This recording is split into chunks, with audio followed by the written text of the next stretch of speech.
I didn't flinch when my mother said it, didn't argue, didn't defend myself, just let the words rot in the air between us. "You'll ruin the vibe." A neat way of saying, "You're a threat he doesn't understand." But the next morning, when my sister's new husband walked into my office and saw me behind the desk, saw the nameplate, the title, the authority he never bothered to learn, he froze. Then he screamed. Not because I raised my voice, but because he finally understood who I was and what I knew. Emotional hook, inciting incident. He slammed the door behind him, eyes darting like he was checking for traps. "How? Why? What are you doing here?" he stuttered. I leaned back in my chair, calm, almost bored. "I work here," I said. "You barged into my office." His face drained, because he knew exactly which department he'd just walked into, and exactly what records we handled. But that moment, his panic, his unraveling, was only the end of the story, not the beginning. Backstory setup. The beginning was softer, stupidly soft. When my sister met him, I wanted to like him, wanted to believe she'd finally found someone who cared. He smiled the right way, said the right things, laughed too loudly at family dinners. The kind of man who performs kindness instead of giving it. I saw it. I ignored it. She loved him, and I wanted to believe people could change. The irony burns now. Discovery of betrayal.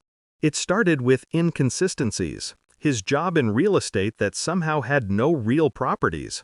His late-night networking events that smelled like cheap perfume and desperation.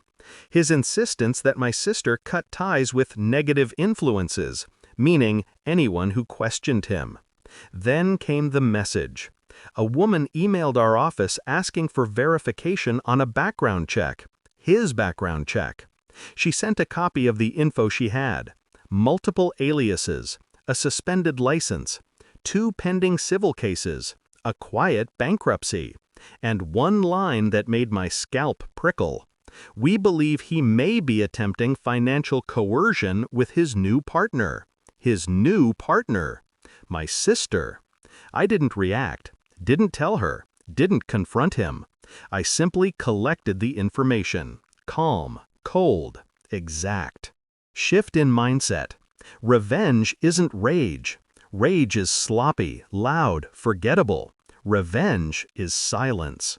I started with bank records, legally accessible given his attempt to co-sign a loan using my sister's name and my mother as a witness. Sloppy. Then I traced the shell LLCs he kept creating. Empty companies used to shuffle money, hide debt, feign legitimacy. I didn't expose anything yet. I just watched. He thought I was quiet because I was weak. In reality, I was giving him rope. Execution of the plan. Step 1, freeze the loan he tried to open using my sister's identity. A single flagged signature was all it took. Step 2, anonymously forward the collected evidence to the woman who'd contacted our office. Her firm moved fast. 2 new investigations opened within 24 hours. Step 3, talk to my mother. Not to argue, but to plant a single seed. "I won't be at Thanksgiving," I said, "but make sure he goes. And make sure everyone important to him is there." My mother didn't understand the subtle emphasis, but she obeyed. Step 4, schedule a meeting for him. Sent from a generic internal email, nothing suspicious. A meeting he thought was about real estate investment licensing review. He walked right into it. Climax and confrontation. Which brings us back to him crashing into my office. The office belonging to the department that oversees financial compliance, fraud investigation, and corporate licensing. He stared at the wall behind me where our division's mission statement was printed in silver letters. He finally put it together. "You, your family, your sister." He backed toward the door. I slid a folder across the desk. His name was printed on the tab. Inside, the fraudulent loan attempt, the shell LLCs, the complaints, the investigations, the timestamps, every move he thought he'd hidden. He opened it. His hands shook.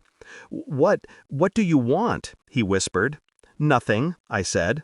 "You're going to leave my sister, quietly, amicably, today. And if I don't," I smiled, not warmly, "then I forward that folder to the people waiting in Conference Room B, your Thanksgiving audience." His breathing hitched. He knew exactly who I meant. Investigators, attorneys, a few unhappy business associates he owed money to. He left my sister the same afternoon. No fight, no explanation, just gone. Resolution, emotional payoff. My mother called later, confused. My sister called after that, relieved. And me? I sat alone in my office, lights dim, the folder locked away. Not angry, not triumphant, just steady. Because revenge isn't about destruction. It's about correction, balance, truth. He thought I'd ruin the vibe, but all I ruined was his plan. And that felt like justice.